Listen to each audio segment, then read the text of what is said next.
오늘 우리에게 주신 하나님의 말씀은 깨어 있으랍니다. 여러분들 기도해 주셔서 제가 두 주 동안 우리 캐나다 토론토를 방문을 했습니다. 전에는 캐나다에서 목회할 때는 그 휴가를 얻으면 이제 한국을 좀 방문을 했는데요. 또 한국에도 또 저희 아내 쪽으로 있으니까 또 이렇게 방문하곤 했었는데, 지금은 이제는 휴가를 내면 그쪽이 고향이 되어져 버렸어요. 그래서 이제 그곳을 방문하곤 하는데, 그곳에서 또 저희 부모님도 계시고 또 저희 자녀들도 있고 그래서 우리 소중한 시간들을 갖고 왔습니다. 갖고 오면서 그런 생각들을 가졌어요. 제가 이곳에 온 지가 이제 3년 됐잖아요. 3년 됐는데, 그때에 캐나다에서 제가 이쪽으로 올 때에 사실은 마음적으로는 좀 부담이 되는 여러 가지가 있었습니다. 저희 부모님이 사실은 캐나다에 제가 초청을 해서 저희를 보고 캐나다로 오셨는데 이제 더 연로해지셨는데, 제가 떠나간다는 말이 사실은 쉽지 않았습니다. 그랬는데 그래도 이제 사역을 위해서 하나님께서 보내신다고 생각하니까 보내주셨습니다만은, 또 그 가운데 이제 자녀들한테는 그랬거든요. 목회자로서 너희들 다른데 이제 공부하러 가는데 그냥 시집갈 때까지는 부모 집에서 그냥 같이 있으면 좋겠다 그랬어요. 또 멀리 떨어지면 여러 가지로 또 학비도 그렇고 또 기사비도 그렇고 여러 가지로 또 비용이 부담이 되니까 니네들 토론토 안에서 대학을 다니면 좋겠다 그랬어요. 그런데 둘 다 그래도 순종하는 마음으로 했는지 두 딸이 토론토 안에 있는 대학을 다녔습니다. 집에서 다녔어요. 그래서 자기들이 이제 시집 갈 때까지는 이제 부모랑 같이 있겠다라는 어떤 생각을 가졌는데, 제가 3년 전에 이곳으로 떠난다라고 하니까 오히려 제가 부모가 떠난 격이 되어져 버렸거든요. 그래서 그렇게 얘기하니까 그래도 이제 자녀들이 많이 자랐어요. 그래서 사역을 위해서 가라고, 자기들 염려하지 말라고 그랬습니다. 그래도 염려가 되잖아요. 그래도 뭐 이제 대학생 둘을 이제 두고 가려니까 이제 집을 정리하면서 집 정리를 하면서 다 뿔뿔이 흩어지는 겁니다. 뭐 같이 이렇게 살 수 없으니까 저는 이제 이쪽으로 오면서 짐 정리를 하고, 아이들은 아이들대로 그냥 하숙할 수 있는 이렇게 조그만 것을 이제 마련을 해주고 이렇게 떠나왔습니다. 그러면서도 좀 마음이 사실은 좀 부담이 됐던 부분들은, 자녀를 물론 부모의 책임이 있었기 때문에 그러하기도 했고, 또 자녀이 있기 때문에 또 부모님을 또 돌봐야 된다는 그런 마음의 부담이 있었는데, 이번에는 이제 둘째가 졸업을 할 때였습니다. 그래서 이제 시기를 맞춰서 제가 졸업을 맞춰서 간 것이거든요. 첫째는 작년에 결혼을 해서 저는 좀 마음이 좀 놓여졌고, 둘째가 이제 졸업을 한다 그래서 시기를 맞춰서 간 것입니다. 졸업을 참석을 하고 또 그러면서 그 깨달음이 왔어요. 참 부담은 있었지만, 그러나 이 부모가 자식들 키우는 게 아니다, 하나님이 키워주셨지, 하나님이 키워주시는 일들이다, 그런 생각들을 갖게 되어졌습니다. 그래요. 우리가 살아가면서 물론 부모의 책임과 어떤 그런 부담은 있지만, 그러나 키우게 하시는 것은 하나님께서 키우신다, 그런 생각들을 갖게 되었습니다. 그래서 이제 둘째가 이번에 이제 졸업을 하고서 이제 대학원 공부를 또 이제 시작을 하는데, 그래서 이제 학자금을 보통 이제 자기가 융자를 받아서 공부를 하지 않습니까? 여긴 다 대부분이 학자금 융자를 받으면 대학을 졸업하면 이제 갚으라는 통지가 옵니다. 먼슬리로 이제 갚으라는 거죠. 통지가 오는데, 그래서 부모된 도리로서 그래도 학자금을 좀 어느 정도라도 좀 갚아줄 마음을 가지고 학자금 어떻게, 지금 그 융자금이 어떻게 되고 있느냐 그랬더니 자기가 아르바이트해서 거의 다 갚았다는 거예요, 학자금 융자를. 그래서 그것도 상당히 나에게 부담을 좀 덜어주기도 하고 또 고맙기도 하고, 하나님께서 키워주시는구나 하는 생각들을 가지면서 그런 생각들을 가지고 왔습니다. 저희 부모님한테도 그랬어요. 사실은 연로하시니까 이제 뭐 84세, 83세 그러시니까 아무래도 어떻게 될지 모르는 그런 상황이 되어지니까 좀 불안해하시는 것들이 있어서 제가 그렇게는 얘기했습니다. 제가 두 분 중에 한 분이 먼저 돌아가시면요, 제가 돌보러 오겠습니다 그랬어요. 그러니까 저 오랫동안 이곳에 목회하게 하시려면요, 두 분 더 건강하세요 제가 그러고 왔는데, 그래도 그런 마음이 있어서 그런지 더 건강해지셨어요. 더 건강해지시고 감사하고, 또 우리 자녀들도 또 은혜 가운데서 또 부담은 있었지만 하나님께서 키워주심으로 인해서 잘 되어서 감사한 보고를 또 여러분에게 드리고 여러분에게 또한 감사를 드립니다. 오늘 우리가 하나님 앞에 저와 여러분들의 삶이 영적으로 깨어있기를 원하는 귀한 말씀들을 오늘 우리에게 주고 있습니다. 영적으로 깨어있으라, 깨어있으라. 성경은 우리에게 수없이 깨어있으라고 말씀하고 있는 것이거든요. 우리가 마태복음을 우리가 쭉 강해를 합니다만 이제 25장에 왔을 때 25장은 종말장, 24장에서부터 25장까지는 종말장이라고 그래요. 종말에 대한 것들을 말씀해 주고 있는 것이라 종말장이라고 그래요. 우리가 천국 하면 천국장에 대한 것이 몇 장이에요? 마태복음 13장을 읽어보면, 우리가 하나님의 말씀은 마태복음 13장을 보면 천국에 대해서 상세히 말씀해 주셨습니다. 그런데 공통점 중에 하나는 뭐냐면 주님께서 말씀해 주셨을 때에 그 모든 것들을 비유로 말씀하셨다는 거예요. 또 그것을 예화로 말씀하셨다는 거예요. 왜냐하면 우리에게 쉽게 설명을 해 주시기 위해서 우리의 언어로 우리의 어떤 상황들 속에서 그 말씀을 주셨다라고 하는 것을 우리가 보곤 합니다. 그래서 우리가 여러분들이 천국에 대해서, 앞으로 갈 천국에 대해서 말씀을 보기를 원하는 것은 우리가 함께 말씀을 보았습니다마는 마태복음 13장의 말씀을 보시고, 또한 종말을 살아가는 저와 여러분들의 삶 속에서는 오늘 마태복음 25장의 삶을 통해서 우리가 종말을 살아가는, 어떻게 살아가야 되는가를 우리에게 비유로 말씀해 주고 있습니다. 거기에는 세 가지의 비유가 나오게 되어지는데, 그동안은 우리가 한 장씩 말씀을 강해했습니다만 마태복음 25장은 그곳에 나오는 세 가지의 비유를 3주간에 걸쳐서 함께 말씀을 생각하고 준비하는 시간들을 갖기를 원합니다. 개인적으로 예수를 믿고서, 또한 제가 신학교에 들어가서, 올해가 사실은 제가 신학교 들어간 지가 40년이 되는 해예요. 그러니까 1976년도에 신학교를 들어갔으니까 40년 동안 그의 하나님의 일들을 감당하고 공부하고 해왔습니다. 그 가운데에 늘 뼈대가 이루어졌던 신학적인 사상이 있습니다. 그것은 무엇이냐 하면 우리 성결교의 교리이기도 하지만은 중생, 성결, 신유, 재림에 대한 것입니다. 중생이라고 하는 것은 우리가 거듭남이지요. 예수 그리스도를 믿음으로 새롭게 거듭나여져서 하나님의 백성 되게 하는 중생의 체험이 있느냐라고 하는 그 물음 속에 내가 늘 대답하고 살아가는 그 삶이고, 성결은 무엇이냐? 우리의 삶 속에 하나님의 백성들은 거룩하니, 하나님이 거룩하니 거룩한 삶을 살으라고 말씀하신 대로 이 땅에서 거룩한 성결된 구분된 삶을 살아가도록 하신 말씀을 기억하고 성결의 삶을 살도록 그렇게 노력을 하고 있습니다.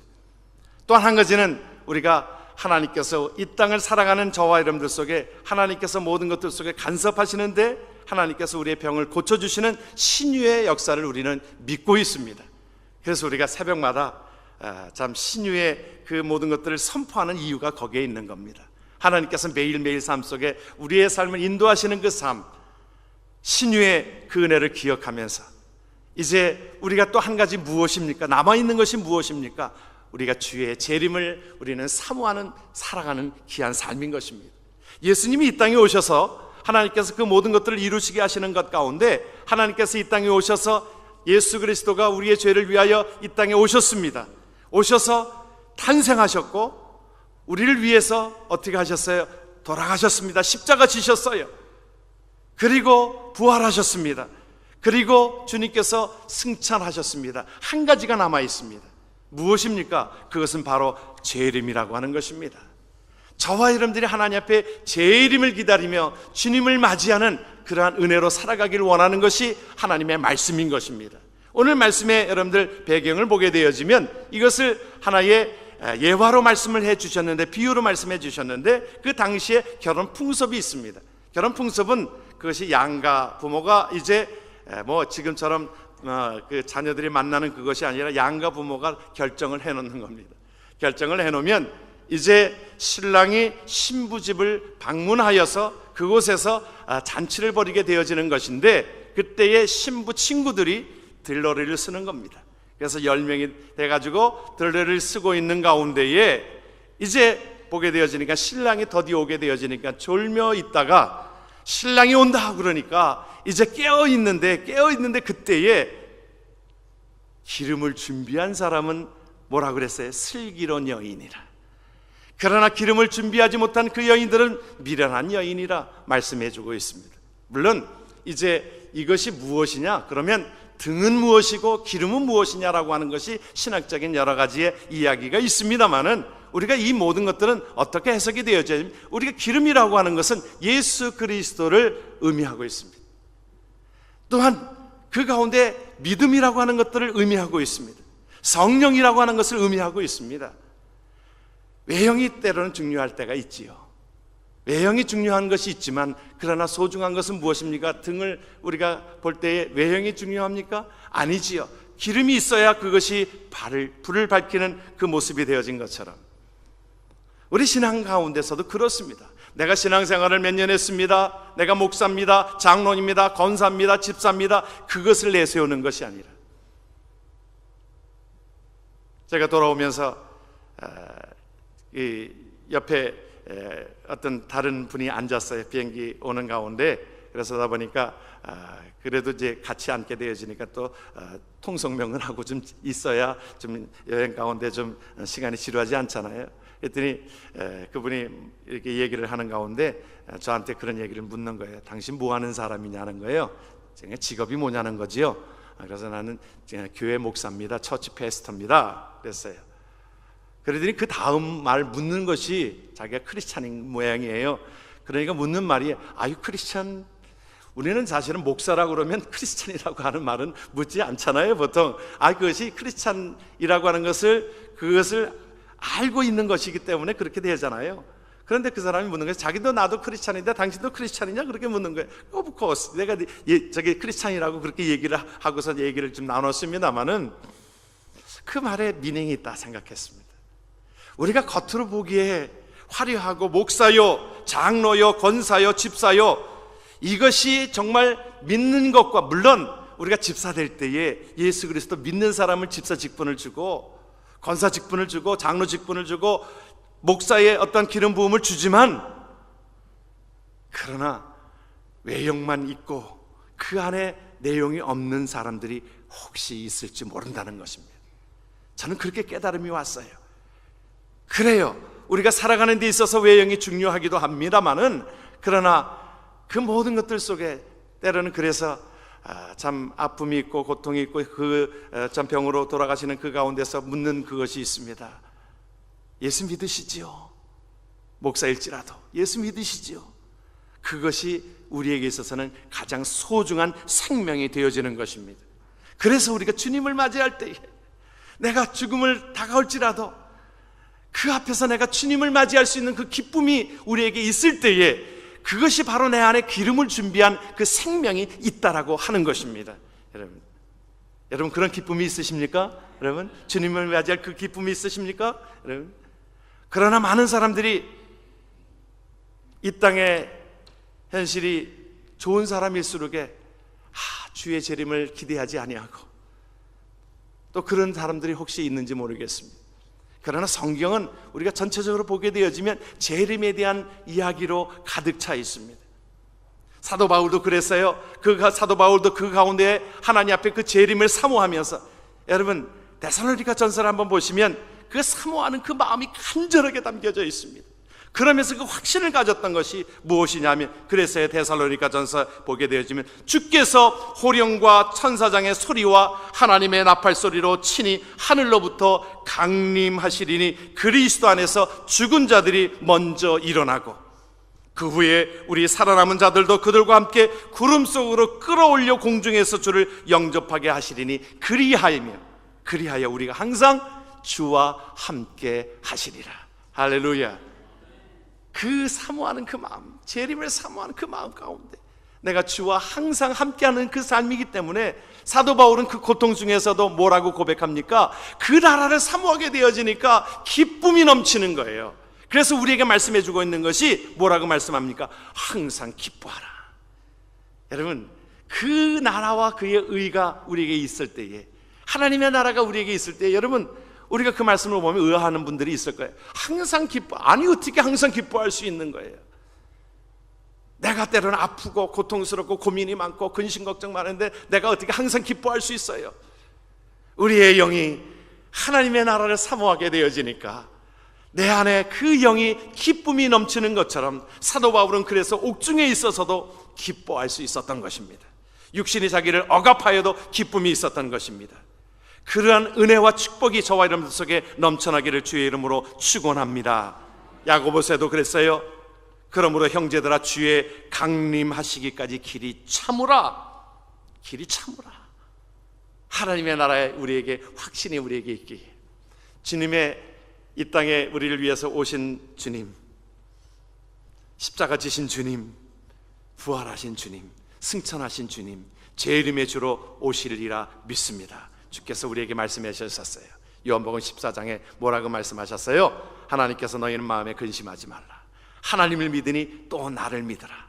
내가 너희를 위하여 처소를 예비하러 간다라고 말씀하시면서 우리에게 다시 오신다라고 약속하신 분이 주님의 약속인 줄 믿으시길 주의 이름으로 축원합니다.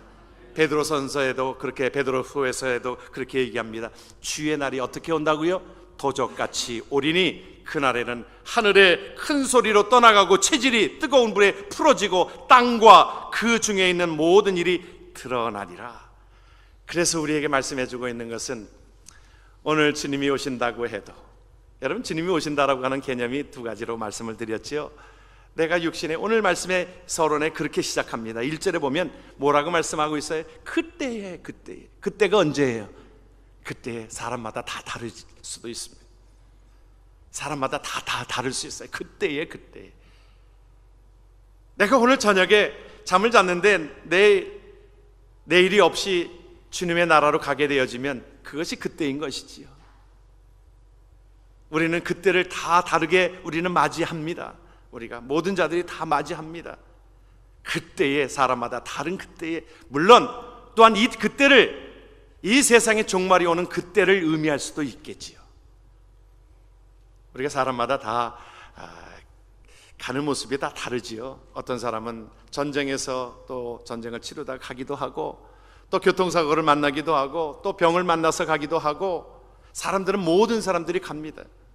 이번에도 제가 캐나다 방문해서 목사님 한 분을 만났습니다.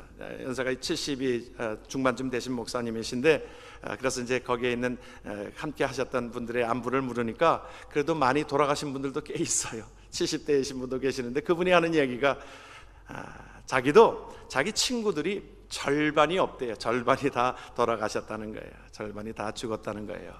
그러니까 늘, 물론 70대가 준비하라는 말은 아닙니다만은 70대 절반이 돌아가셨다 그러면서, 우리가 이것은 젊을 때도 우리가 올 수 있는 것이고요, 나이가 들어서도 올 수 있는 것이고요, 언제든지 그때는 다가올 수 있다라고 하는 겁니다. 오늘 저녁이라도 그때가 다가온다라고 하는 것입니다.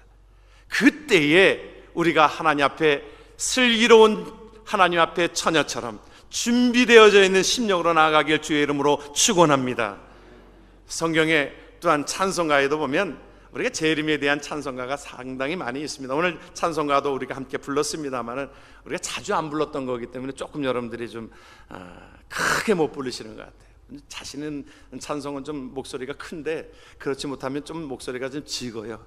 그러니까 그거 제가 커버하느라고 좀 목소리를 제가 높이는 겁니다. 제가 여러분들이 목소리가 작으면 제가 좀 높아지고요 그러는 건데, 여러분들이 높아지면 제가 좀 목소리가 낮아지는데, 여러분 그 찬송을 보면 우리 한 몇 가지 좀 한 절만 좀 부르면, 한 절씩만 좀 부르면 좋겠는데, 우리 찬송가 413장에 한 절만, 우리 4절만 한번 부르면 좋겠는데요. 다 찬송가에 보면 그 재림에 대한 것들이 꼭 들어가 있습니다. 413장 4절. 우리 413장인데 4절만, 우리 시간이 없으니까 한 절만 우리 좀 부르면, 4절에 보면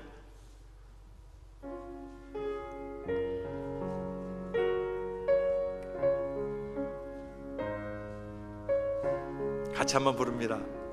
저 공중에 구름이 일어나며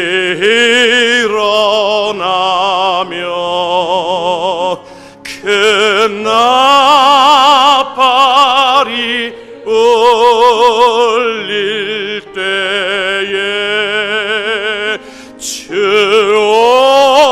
오셔서 세상을 심판해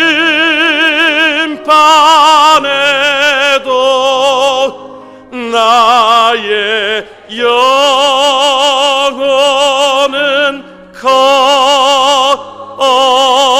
없으리. 내 영혼 평안해. 내 영혼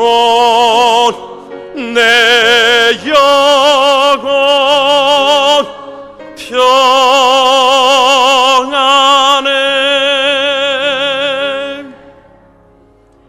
어떠세요? 우리가 하나님 앞에 하나님의 재림을 생각하고 기억할 때에 우리의 삶이 평안하게 되어질 줄을 믿습니다.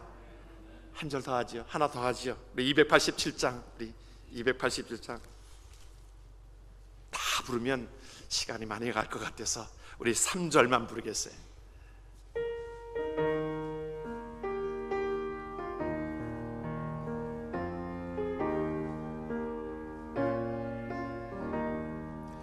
예수 앞에 설 때에 흰 옷을 입으며 밝고 빛난 내 집에 길이 살리라.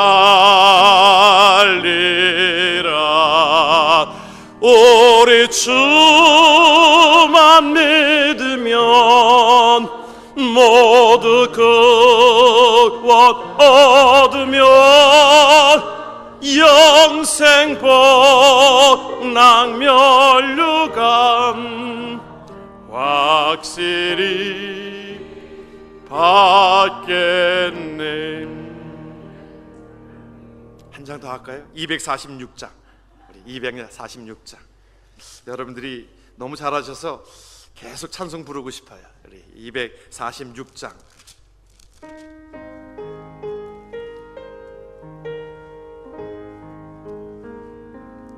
나 가난 복지 귀한 성에 들어가려고 내 무거운 짐 벗어버렸네.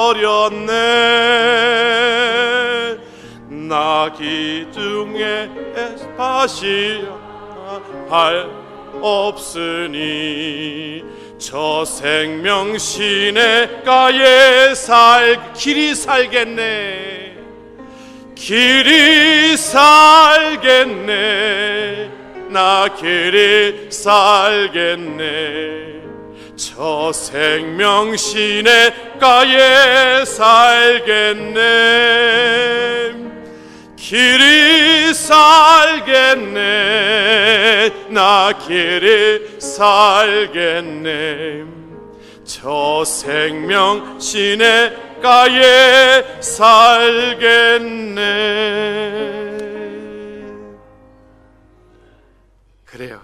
우리가 하나님 앞에 하나님의 나라를 소망하면서 그 은혜로 살아갈 때에 하나님께서 이 땅에서도 우리에게 기쁨과 소망을 주시게 되어지는 줄을 믿습니다. 우리가 겉에 있는 외형만 준비할 것이 아닙니다. 등만 준비할 것이 아닙니다.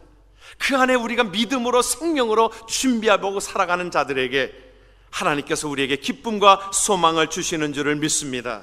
미국 대통령 가운데 아이젠하워 대통령의 이야기가 알려집니다. 81세 때의 임종을 맞이하면서 그가 마음에 여러 가지로 아직도 평안함이 없는 것을 발견하고서는 그 당시에 빌리 그레이엄 목사님을 부르셨습니다. 불러서 빌리 그레이엄 목사님에게 솔직히 고백을 합니다. 자기가 많은 일도 했고 그 전쟁에서도 모든 것들을 다 훌륭하게 그 승리하였고 대통령도 아주 훌륭하게 하였던 아이젠하워 대통령이 그가 마지막에 가는 길에 솔직히 고백을 합니다. 목사님, 내가 하나님을 어떻게 만나야 할지 확신이 없습니다. 빌리 그레이엄 목사님이 그때에 그에게 복음을 증거합니다. 예수 믿으세요. 예수 믿으셔야 합니다. 예수 믿으시고 영접해야 합니다. 그 영접함이 당신의 삶을 하나님의 나라로 인도하게 되어집니다. 그때에 아이젠하워 대통령이 그 영접을 물론 겉으로 보기에는 크리스찬의 삶으로 살아갔던 것처럼 보여졌지만 그 안에 예수 그리스도의 생명을 다시 한번 확인되어짐으로 그가 고백합니다. 빌리 목사님 감사합니다. 나 이제 준비되었습니다. 하나님 앞에 저와 여러분들의 삶이 날마다 준비되어져 있는 심령으로 살아갈 때에 우리의 삶은 기쁨이요 생명이 되어지는 줄을 믿습니다. 그런데 오늘 말씀에 보게 되어지면 그 기회는 지금이라는 겁니다. 그 문은 닫히게 되어진다는 것입니다. 기름을 준비하지 못한 자들이 이제 그곳에 기회가 없어진 거예요. 그래서 살아나간 사이에 문이 닫혀짐으로 들어오지를 못했습니다. 저와 여러분들이 하나님 앞에 예수를 믿을 기회가 지금이요, 하나님 앞에 헌신되어질 기회가 지금이요, 하나님 앞에 기쁨으로 나아갈 그 모든 것들이 지금이라고 하는 것입니다. 그래서 항상 깨어서 우리가 하나님의 나라를 준비하여야 될 것입니다. 우리가 준비하는 것이 무엇입니까? 영혼을 위하여 준비하는 겁니다. 예수 그리스도를 영접하는 것입니다. 또한 하나님 앞에 믿음으로 하나님 앞에 헌신하며 살아가는 것입니다. 그래서 지금이 은혜 받을 만한 때예요. 고린도후서 6장 우리에게 말씀하고 있는데 한번 그 말씀을 같이 한번 말씀을 보지요. 고린도후서 6장 2절에 같이 한번 말씀을 봅니다. 보라, 지금은 은혜 받을 만한 때요, 보라, 지금은 구원의 날이로다. 할렐루야.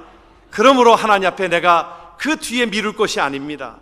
하나님 앞에 구원의 그 모든 것들이 확신이 없으면 하나님 앞에 예수 그리스도를 영접하는 기회가 되어지는 지금이 되어지기를 원하고, 아직도 내가 하나님 앞에 좀 봉사하시지요, 섬기시지요, 그런 이야기를 들을 때에도 아니요, 내가 조금 있다가요, 내가 자녀를 좀 더 키우고요, 내가 돈도 좀 벌고요, 내가 좀 그렇게 되어질 때를 우리는 자꾸 미뤄요. 그 미루는 이유들이 때로는 가만히 보면 우리의 육신의 그 모든 것들을 위해서 더 많이 마치 어리석은 부자처럼 그 모든 것들을 좀 더 내가 배불리 하고요. 그러나 오늘 우리에게 말씀해주고 있는 것은 그때가 언제가 올지 모른다는 겁니다. 에스키모인들이 늑대를 잡는 그 방법이 있습니다. 늑대를 잡는 방법은 어떤 것이냐 하면 그 칼날에다가 아주 이 날카롭게 가른 칼에다가 거기다가 짐승의 피를 묻힙니다. 그리고 얼려요. 그리고 또 짐승의 피를 묻혀서 또 얼려요.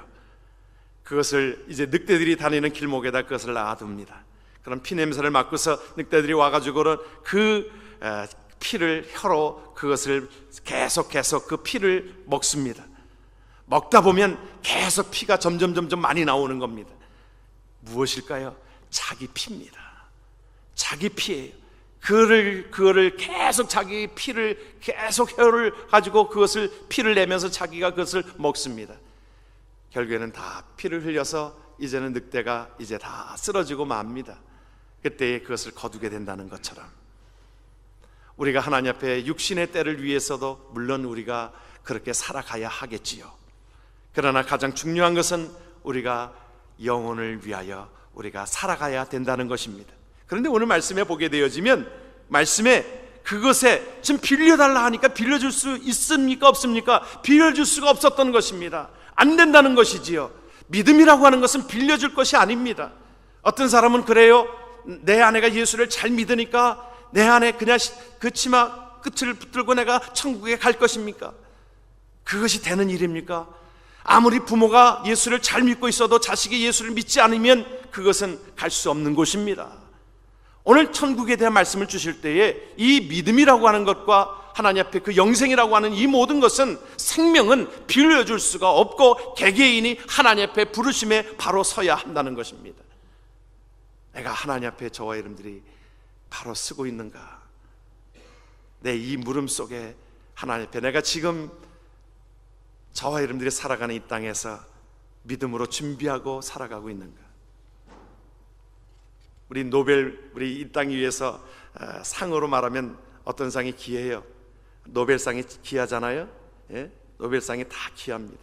그런데 그 배경을 보게 되어지면 지금으로부터 116년 전에 사실은 알프레드 노벨이라고 하는 사람이 다이너마이트를 발명해 가지고 유명하게 돼서 돈을 엄청나게 벌었습니다.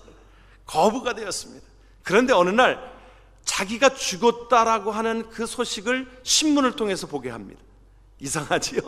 신문에 오보가 난 겁니다. 자기 형이 죽었는데 자기가 죽은 줄로 알고 신문에 노벨이 죽었다라고 신문에 난 건데, 자기가 죽은 그 기사를 본 겁니다. 우습기도 하지만 그 알프레드 노벨은 그때의 깨달음이 온 거예요. 그때의 그 알프레드 노벨은 사실은 결혼도 하지 않고 살았습니다. 그러니까 그 가운데 자기를 비하하면서 그렇게 얘기했던 것이 무엇이냐 하면, 나중에 나온 기사를 보게 된 것입니다. 뭐냐면 다이나마이트를 발명해 가지고 수많은 사람을 죽인 대가로 백만장자가 된 사람, 그 사람을 평가하는데, 또 하나는 평생 결혼하지 않고 외롭고 괴팍하게 살다가 죽은 우울증 환자, 자기를 그렇게 이 세상 사람들이 평가를 한 것입니다. 우리가 죽고 나서 우리가 그 평가를 우리가 들을 수는 없을 것입니다만, 우리가 그러한 사실들을 볼 때에 우리가 어떻게 우리의 자신들을 볼 것인가, 내가 지금 죽었을 때에 세상 사람들이 어떻게 나를 평가할 것인가. 그래서 그때에 알프레드 노벨은 결단합니다. 자기가 가지고 있었던, 그 당시만 해도 엄청나게 큰 돈 1억 8천만 불, 엄청나게 큰 돈이지요. 그것을 이제 자기 이 모든 것들 속에 기여한 사람에게 이것을 나눠 주십시오. 그래서 스웨덴 정부가 그것에 바치면서 때로는 노벨 평화상도 있고 노벨 의학상도 있고 또 화학상도 있고 물리학상도 있고 문학상도 있고, 그 사람들에게 이것을 나눠주는데 그것을 기여한 사람들에게 나눠주게 된 것입니다. 복된 것이지요. 그것을 다 그냥 가족도 없으니까 형제들에게 이렇게 나눠주면서 가려고 했던 그 유언이 그렇게 되어져 있었습니다만은 그 유언을 다 바꿨다는 거예요. 우리의 삶을 돌아봅니다. 저는 개인적으로는 우리 교회에 3년 동안 한 15분의 장례를 맞으면서, 또한 장례를 집례하면서 많은 깨달음을 저 개인적으로 갖곤 합니다. 여러분은 어떠십니까? 우리가 하나님 앞에 우리는 그때가 다 다가옵니다. 한 사람도 예외가 없어요. 정말은 모든 사람이 겪고 있는 그 모든 것들입니다. 다가올 때에 내가 정말 믿음으로 준비한, 기름을 준비한 그 모습으로 하나님 앞에 슬기로운 여인으로서 하나님 앞에 칭찬받을 수 있는가? 아니면 내가 육신의 삶만 추구하다가, 외형적인 것만 추구하다가 내면의 그 믿음을 준비하지 못해서 결국엔 어리석은 처녀로 하나님 앞에 그 버림을 받는 것 아닌가 생각을 해볼 일입니다. 그래서 우리가 어떤 일을 만날 때에 우리가 그것이 자기에게 하나의 중요한 기회가 된다라고 하면 그 아픔도 나에게 있어서는 소중한 것이라고 생각이 되어집니다. 오늘 우리에게 하나님 앞에 그때에 지금 기름을 준비하고 하나님 앞에 빛을 발하면서 하나님의 나라의 백성으로 담대하게 살아가기를 주의 이름으로 축원합니다. 아멘. 기도합니다.